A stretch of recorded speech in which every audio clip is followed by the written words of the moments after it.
You sink into the sofa, late afternoon light filtering through the blinds. Your hand rests on your stomach. It feels a bit firm, a little stretched.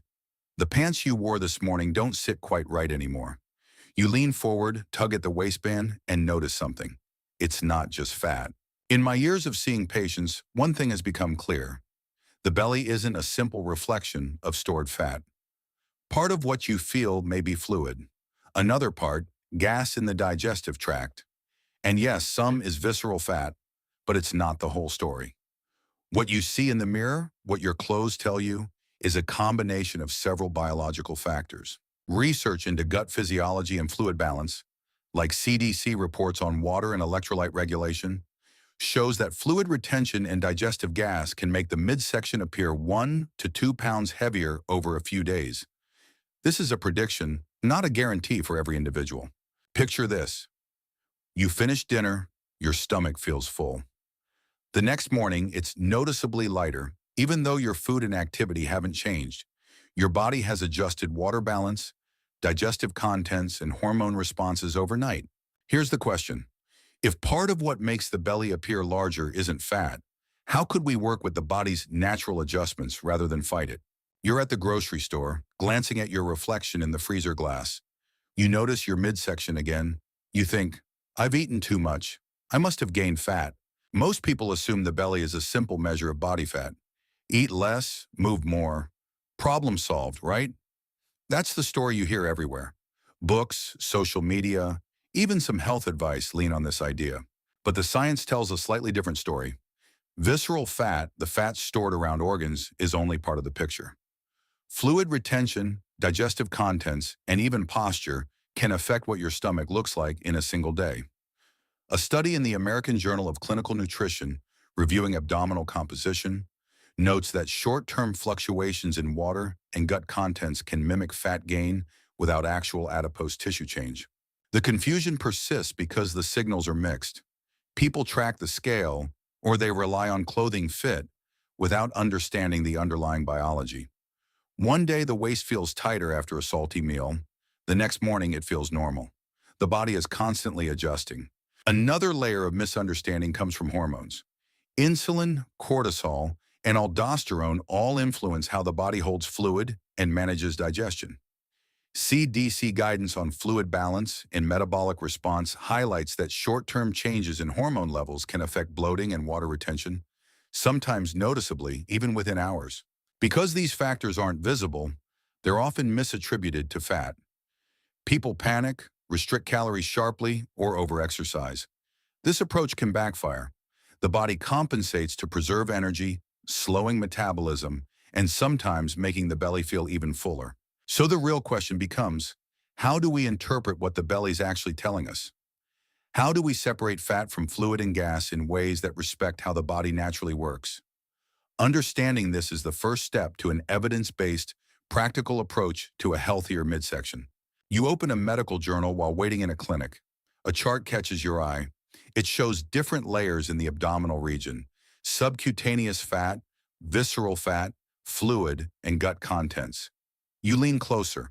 The numbers aren't dramatic, but the pattern is clear. Scientific studies confirm what experienced clinicians observe daily. The midsection is not a uniform mass of fat. Visceral fat, located around organs, is metabolically active. Research published in The Lancet notes that it produces inflammatory cytokines, signaling the body to retain water as a part of normal metabolic processes. This is not weight gain in the sense people usually imagine. It's part of the body's regulatory system. Fluid retention itself can change daily weight and abdominal circumference.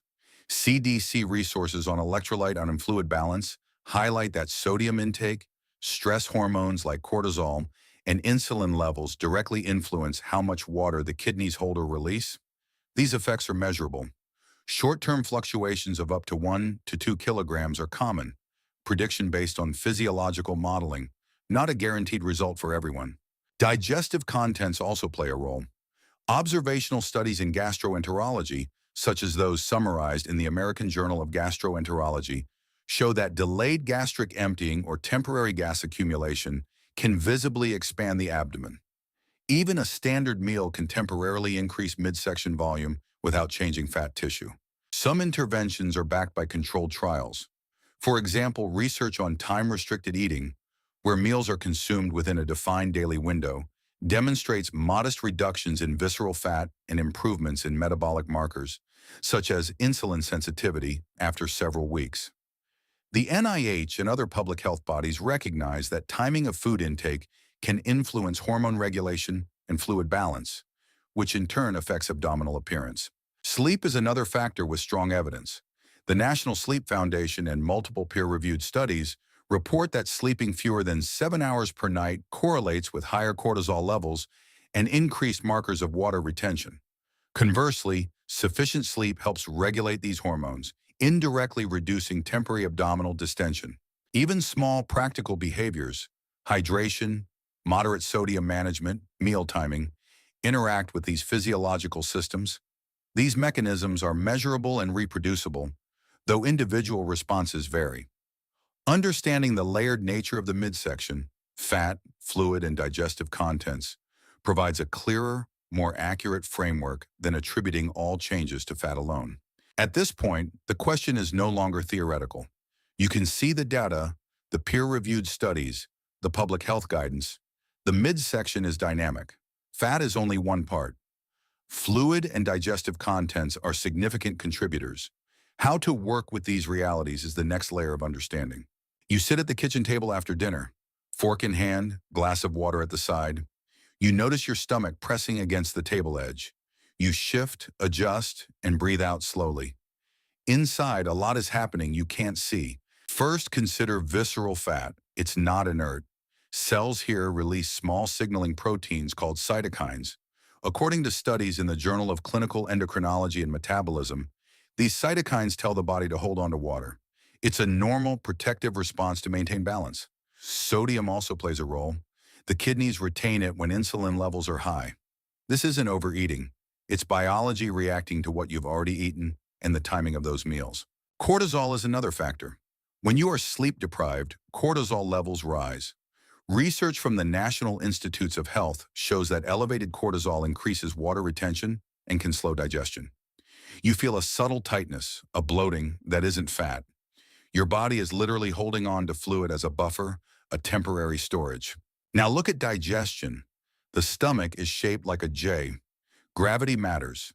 If you lie on your right side, food doesn't move smoothly into the small intestine. Gas builds. The stomach stretches. You feel pressure. Studies in gastroenterology indicate that positioning can influence gastric emptying and how quickly the intestines process food. Lying on the left side aligns the stomach with the pancreas and small intestine, allowing contents to move more efficiently. Even a 10-minute rest in this position can reduce visible bloating. Meanwhile, insulin cycles affect more than just sugar storage. After a meal, insulin rises, signaling the body to store energy. When insulin remains high due to frequent eating or late-night snacks, water retention persists. Peer-reviewed work on time-restricted eating suggests that allowing 12 to 14 hours without caloric intake gives insulin time to drop. The body can then release water and begin tapping into visceral fat for energy. These effects are measurable and repeatable in controlled studies. At the cellular level, fluid shifts are subtle but significant. The extracellular space, the fluid outside cells, expands when sodium and hormones signal retention. Your body's vascular system adjusts. Veins and capillaries hold more volume. Tissues swell slightly. You may notice puffiness in the face, hands, and stomach. Nothing permanent, nothing pathological for a healthy adult, but enough to affect how clothes fit. Even minor movements influence these mechanisms. Posture, stretching, walking after a meal, all affect circulation and digestion. Blood flow to the gastrointestinal tract increases during digestion, supporting nutrient absorption and motility. The nervous system coordinates these responses, regulating enzymes, peristalsis, and the timing of hormone release. Combine these layers: cytokines from visceral fat, cortisol-driven water retention, insulin signaling, digestive positioning, and subtle vascular adjustments. They interact continuously. You feel your stomach distend. You lean back, adjust, breathe. The pressure eases. The body is recalibrating itself naturally. This is why short-term changes in abdominal appearance often don't match fat loss. You haven't changed adipose tissue significantly yet, but fluid and digestive contents shift daily. Understanding these mechanisms reframes the issue. The body is dynamic, responsive, and layered. Fat, fluid, and digestive matter all play distinct, measurable roles. You stand up from your chair and stretch. Your stomach shifts slightly, muscles engaging without thought. The small fluctuations you notice each day, bloating, mild distension, are temporary. But over years, the cumulative patterns in the abdomen matter. Visceral fat, even in modest amounts, is associated with metabolic risks. Peer-reviewed studies in the New England Journal of Medicine show that higher visceral fat correlates with insulin resistance, elevated blood pressure, and increased risk for type 2 diabetes. These are probabilistic associations, not guarantees. Not everyone with a slightly larger midsection will develop these conditions, but the trend is consistent across populations. Fluid retention and digestive irregularities, while mostly temporary, can influence long-term organ function if persistent. Chronic high sodium intake, combined with ongoing insulin or cortisol dysregulation, can place stress on the kidneys and cardiovascular system. Reports from the World Health Organization predict that populations with habitual sleep deprivation, poor meal timing, and high stress may experience measurable increases in cardiometabolic risk over decades. Again, this is a forecast based on population-level modeling, not a certainty for any individual. Gastrointestinal efficiency also contributes. Slow digestion and frequent gas accumulation can affect nutrient absorption over time. Observational studies indicate that regular patterns supporting gut motility, adequate meal spacing, hydration, posture, correlate with better digestive function and lower risk of functional gastrointestinal disorders. Taken together, the layers in the abdomen, visceral fat, fluid retention, digestive contents, are signals, not just cosmetic concerns. They reflect underlying physiology. Managing these factors with consistent lifestyle habits, adequate sleep, timed meals, gentle attention to digestion, supports long-term metabolic health, functional capacity, and quality of life. Standing at the counter, you realize the midsection is a messenger. It communicates patterns of hormones, fluid balance, and digestion. By observing and responding thoughtfully, rather than reacting with extremes, you influence your long-term health trajectory without chasing temporary appearances. You pick up a brochure from a clinic table. It lists healthy habits recommended by national and international health authorities. You scan the headings: sleep, diet, activity, stress. Nothing revolutionary, just evidence. Clinical practice guidelines, including those from the World Health Organization and the American Heart Association, consistently emphasize the importance of adequate sleep. Adults are advised to aim for 7 to 9 hours per night. Sleep regulates cortisol and other hormones, which influence fluid balance and metabolism. These recommendations are based on decades of observational studies and controlled trials. Time-restricted eating is gaining recognition. The National Institutes of Health notes that consistent eating windows of roughly 10 to 12 hours can support insulin sensitivity and metabolic health. While the long-term effects on weight and visceral fat are still under study, early evidence from peer-reviewed trials suggests benefits in reducing fluctuations in glucose and supporting energy regulation. Physical activity is universally endorsed, but experts stress balance. Moderate exercise spread throughout the week supports circulation, digestive motility, and general metabolic health.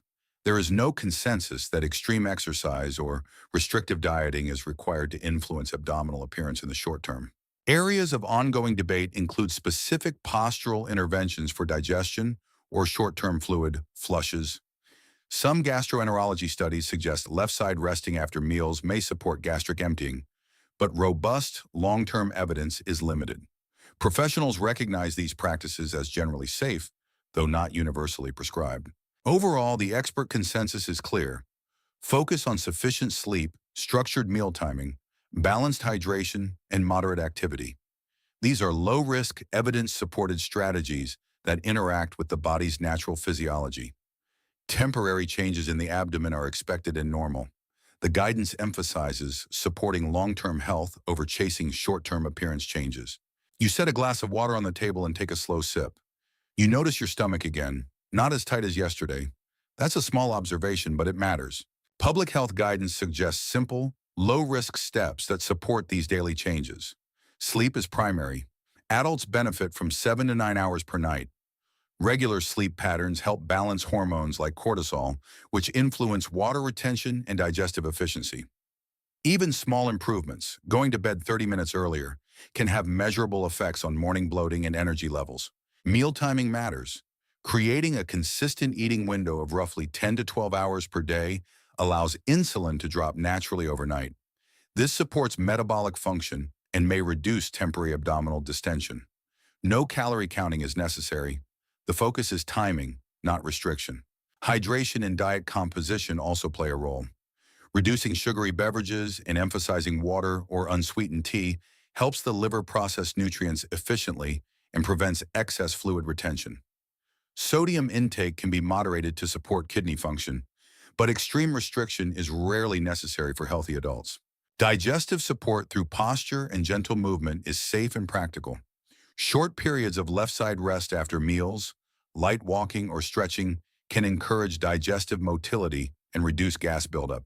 These steps are low risk, easy to integrate, and based on established physiology. They respect the body's natural rhythms rather than forcing change. Observing small daily shifts teaches how the midsection reflects ongoing internal processes, supporting overall metabolic and digestive health. You stand by the window, sunlight falling on your arms. You notice your stomach again. It's different than yesterday, slightly lighter, less tense. You realize these small changes happen naturally over time as your body adjusts. The midsection is a messenger. It signals fluid balance, digestive timing, and metabolic regulation. Understanding these signals, rather than reacting with extreme diets or over-exercising, puts you in control of your own health. Focus on what you can influence: consistent sleep, structured meal timing, adequate hydration, and gentle digestive support. These habits are measurable, low risk, and aligned with decades of research. They interact with your physiology, allowing your body to function efficiently. Progress may be subtle. Some mornings your stomach feels tighter, others lighter. That's normal. These fluctuations are part of the natural rhythm. The key takeaway: long-term health comes from consistent, informed choices, not short-term extremes. Observe, adjust, and respect the signals your body provides. Small, steady adjustments build resilience, support metabolic health, and enhance well-being. This content is provided for informational and educational purposes only. It is not a substitute for professional medical advice, diagnosis, or treatment. Always consult a qualified healthcare provider with any questions you may have regarding your health, medical conditions, or before starting any new diet, exercise, or lifestyle routine. Individual responses vary, and the strategies discussed here may not be suitable for everyone. Do not rely solely on this information to make decisions about your health. The authors and presenters are not responsible for any outcomes resulting from the application of these suggestions. Always seek personalized guidance from licensed medical professionals.